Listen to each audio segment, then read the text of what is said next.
Friends, അസ്സലാമു അലൈക്കും. എൻ്റെ പുതിയൊരു വീഡിയോയിലേക്ക് നിങ്ങൾക്കെല്ലാവർക്കും സ്വാഗതം.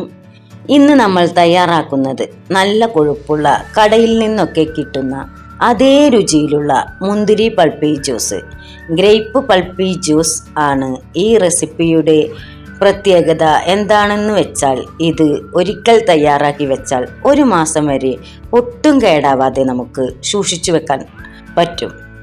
മുന്തിരി കഴുകുമ്പോൾ 2 ടേബിൾ സ്പൂൺ വിനാഗിരി, 1/2 ടേബിൾ സ്പൂൺ മഞ്ഞൾപ്പൊടി, 1 ടേബിൾ സ്പൂൺ ഉപ്പിട്ട് നല്ലപോലെ കഴുകി വൃത്തിയാക്കി വാഷ് ചെയ്ത് എടുക്കുക. നമ്മളെ മുന്തിരി എന്തെങ്കിലും വിഷാംശങ്ങളൊക്കെ ഉണ്ടെങ്കിൽ പോവാൻ വേണ്ടിയാണ് ഇങ്ങനെ ചെയ്യുന്നത്. നമ്മുടെ മുന്തിരി അപ്പോൾ നല്ലവണ്ണം കഴുകി ക്ലീനാക്കി വെച്ചിട്ടുണ്ട്. ഇതിലേക്ക് ഇനി നമ്മൾക്ക് മുന്തിരിയോടെ എത്ര മുന്തിരിയുണ്ടോ അതിൻ്റെ ഒപ്പം തന്നെ വെള്ളം വെക്കണം. എന്നിട്ട് നല്ലവണ്ണം തിളപ്പിച്ചെടുക്കാം.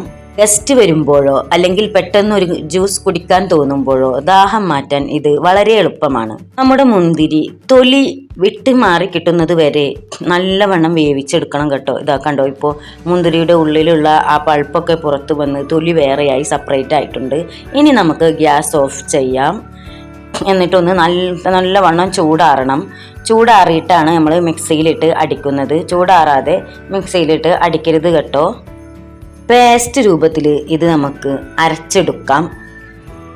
ഇങ്ങനെ നിങ്ങളെല്ലാവരും ഒന്ന് ട്രൈ ചെയ്ത് നോക്കണം കേട്ടോ, മസ്റ്റായിട്ടും. അരച്ചെടുത്ത മുന്തിരി നമുക്ക് ഒരു അരിപ്പ എടുത്തിട്ട് അതിലേക്ക് ഒഴിച്ചു കൊടുത്ത് 1 ടീസ്പൂൺ എടുത്ത് അരിച്ചെടുക്കാം. അതിൻ്റെ തൊലിയും ഇതൊന്നും പെടാതിരിക്കാൻ വേണ്ടിയിട്ടാണ്. നല്ലവണ്ണം അരിച്ചെടുത്തിട്ടുണ്ട്. ഈ അരിച്ച് കിട്ടിയ ജ്യൂസ് നമുക്ക് ഗ്യാസിൽ വെച്ചിട്ട് ഒന്നും കൂടി തിളപ്പിച്ചെടുക്കാം. ഇതിലേക്ക് നമുക്ക് 1 കപ്പ് പഞ്ചസാര ആഡ് ചെയ്ത് കൊടുക്കാം. പഞ്ചസാരയും നമ്മളുടെ മുന്തിരി പൾപ്പി ജ്യൂസൊക്കെ ഒന്ന് കുറുകി വരട്ടെ. അപ്പോൾ അത്യാവശ്യം നല്ലോണം കുറുകി വരുമ്പോൾ ഇതിലേക്ക് ഞാൻ ഒരു 1.5 ലെമൺ ജ്യൂസാണ് ഇതിലേക്ക് ഒഴിച്ചു കൊടുത്തിരിക്കുന്നത്. 1.5 എന്ന് പറഞ്ഞു കഴിഞ്ഞാൽ ഒരു വലിയ ഒരു ലെമണും ഒരു ലെമൻ്റെ ഒരു ഹാഫുമാണ് ഞാൻ എടുത്തിരിക്കുന്നത്. അങ്ങനെയാണ് 1.5 എന്ന് പറഞ്ഞത്.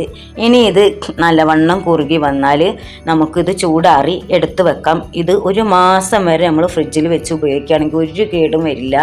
ഇതിൻ്റെ പൾപ്പ് ഇനി കുറേശ്ശെ നമ്മൾ ഗ്ലാസ്സിലേക്ക് എടുത്ത് ഐസ് വാട്ടർ ഒഴിച്ച് നമുക്ക് ദാഹിക്കുമ്പോഴും ക്ഷീണം വരുമ്പോഴൊക്കെ കുടിക്കാം. നിങ്ങളെല്ലാവരും ഇതൊന്ന് ട്രൈ ചെയ്ത് നോക്കണം കേട്ടോ. വീട്ടിൽ തന്നെ വളരെ എളുപ്പത്തിൽ തയ്യാറാക്കാവുന്ന ഒന്നാണ് മുന്തിരി പൾപ്പി ജ്യൂസ്. ഇത് ഒരിക്കൽ തയ്യാറാക്കി വെച്ചാൽ ഒരു മാസത്തോളം കേടാവാതെ ഫ്രിഡ്ജിൽ സൂക്ഷിക്കാവുന്നതാണ്. ഗസ്റ്റ് വരുമ്പോഴോ ദാഹിക്കുമ്പോഴോ പെട്ടെന്ന് ജ്യൂസ് ഉണ്ടാക്കാൻ ഇത് നമുക്ക് സഹായിക്കും. ഈ വേനൽ ചൂടിനൊക്കെ ഇതുപോലെ ഉണ്ടാക്കി വെക്കുകയാണെങ്കിൽ നമുക്ക് മക്കൾക്കൊക്കെ നല്ല ആശ്വാസമായിരിക്കും ഇതൊരു ഗ്ലാസ് കുടിക്കുകയാണെങ്കിൽ. ഈ പൾപ്പിൽ നിന്ന് ഒരു 2-3 സ്പൂൺ എടുത്ത് അതിനനുസരിച്ച് വെള്ളം ഒഴിച്ച് ഐസ് വാട്ടർ ഒഴിച്ച് നമുക്ക് പകർത്തി ഇത് കുടിക്കാവുന്നതാണ്. കടയിൽ നിന്ന് വാങ്ങുന്ന അതേ രുചിയിൽ വീട്ടിൽ തയ്യാറാക്കിയ ഈ മുന്തിരി പൾപ്പി ജ്യൂസ് നിങ്ങളും മസ്റ്റായിട്ടും തയ്യാറാക്കി നോക്കണം കേട്ടോ.